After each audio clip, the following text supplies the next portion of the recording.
take a look at all the teams that are potentially in the quarterback market this offseason. Jacksonville, we know, will use the number 1 overall pick on a quarterback. The Jets could do the same at number 2. Chicago has made calls about Carson Wentz, Matthew Stafford. The Colts have done the same thing. Washington football teams in the market. Carolina, we mentioned. New England still doesn't have a quarterback. New Orleans, Drew Brees likely to retire. The Denver Broncos making calls. The 49ers, we'll see what they do with Garoppolo. There is a lot of room, and that doesn't even include some other teams like the Las Vegas Raiders, who also have been getting some calls on their quarterback, Susie. Yeah, there'll be some surprise teams, no doubt. Adam Mort, stand by for a second. Let's turn to our Hall of Fame quarterback. Steve, when you look at that, I mean, what do you think about not only all that movement, what it means for the position, for the future of the position? Well, the game has changed, Susie. We talk about it every week, and it is a quarterback-centric more so than ever. In fact, the unfair fight that the league making safety changes to the rules have allowed the game to become more wide open. And a quarterback now, the prototype quarterback is really, somebody who can run. You've got to be able to go get those extra yards. You got those extra touchdowns every day. You got Tom Brady here tonight. If Tom Brady started in 2021, the game's not coming to him. The game's coming to Patrick Mahomes, Deshaun Watson, Lamar Jackson, and that's the future. And so the future quarterback, every team knows it is all about the quarterback, and I will do irrational things. The Rams were irrational in the past thinking, but in the now thinking into the future, that's now rational. Right. So in my mind, all those teams that need quarterbacks, they will almost do anything.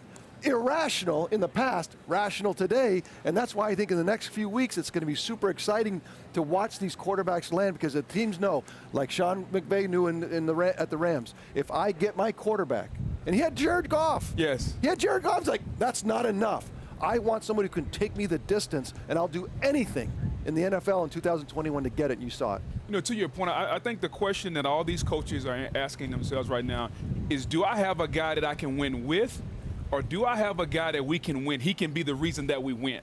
And if you don't have a guy like a Deshaun Watson, a Patrick Mahomes that can be the reason you win, we don't have to scheme for you. We don't have to cut the field in half. We don't have to hold your hand and walk you to the middle of the field. But I can give you a play and you can make plays happen. If you don't have that guy, every team in the NFL is looking to upgrade now. They are. Well, every team's looking at the Chiefs, seeing a great innovative mind like Andy Reid, and they get the full measure of Andy Reid because of the quarterback that they have. Yes. So Sean McVay, Kyle Shanahan, Sean Payton, they're all going to be looking for, Frank Reich. All of them are going to be looking for the guy that gives them the full measure of the coach that I am. Yes. Right? Yes. I'll go the distance to get that guy. Right, but a big part of it is that marriage, and Patrick Mahomes and Andy Reid are the perfect marriage. But what about Watson specifically? I mean, obviously he's a phenomenal player. He'd be great anywhere, but what would you see as the perfect fit? Deshaun Watson, I mean, in the 2020s, there's going to be 5 guys that we look back and go, those are the guys, the quarterbacks that really made a difference. He's going to be one of them.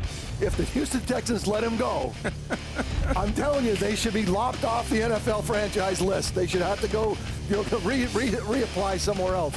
But if they do let him go, the places anyone would take Deshaun Watson in the 2020s, the quarterback position, he is, like Patrick Mahomes, the perfect person. Well, you talk about places he could go, places that really have jobs open right now. Indianapolis, the job is open there. New Orleans, are they going to really be married to Taysom Hill and Jameis Winston? He's a difference maker. He's a guy you could put on a couple of teams, the Saints and Indy, and they may be in this game next year because he is that good, but it doesn't sound like they want to trade him. I don't think they want to, but I think Deshaun Watson might have the upper hand now. And I think that's very rare for a player to have that. But I think the fans and everyone else recognize that he's probably put him in a spot that's very unusual for big-time quarterbacks, that I actually can do this without being toxic or, somehow poisoning the well to get me out of town. He actually might pull it off.